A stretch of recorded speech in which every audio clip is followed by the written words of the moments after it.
एक गांव में रामू नाम का बहुत गरीब पर चालाक किसान रहता था। वह चालाक और मेहनती तो था, पर उसकी किस्मत उसका साथ हमेशा नहीं देती थी। एक दिन वह यूं ही गांव में टहल रहा था कि तभी उसकी मुलाकात गांव के जमींदार से हो गई। जमींदार ने रामू को देखा और कहा, अरे रामू, तुम कहाँ जा रहे हो? जमींदार जी, मैं बस काम की तलाश में निकला हूँ। रामू, तुम तो बहुत होशियार हो। गांव में भी तुम्हारी होशियारी के चर्चे सुनी है मैंने। इन सब के बावजूद तुम गरीब कैसे हो? तुम्हारी गरीबी खत्म क्यों नहीं हुई? सरकार, मेरे पास गरीबी इसलिए है क्योंकि धन जुटाने का साधन कम है, लेकिन अगर आप मेरी मदद करें तो मैं अपनी गरीबी खत्म कर सकता हूँ। जमींदार थोड़ी देर सोचा, फिर बोला,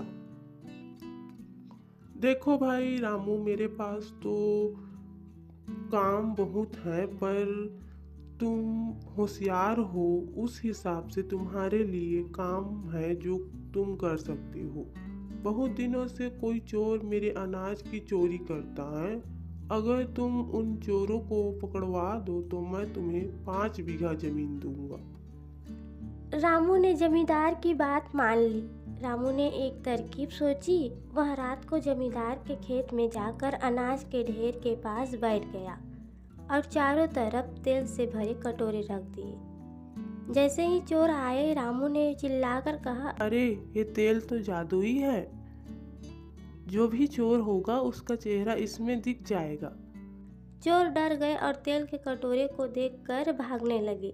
रामू ने उनको देख कर पहचान लिया और अगली सुबह जमींदार के पास जाकर चोरों का नाम बताया। जमींदार ने खुश होकर रामू को 5 बीघा जमीन दी। इस तरह रामू अपनी चालाकी और हिम्मत से अपनी गरीबी से छुटकारा पा सका। चतुराई और हिम्मत से बड़ी परेशानी का हल निकाला जा सकता है।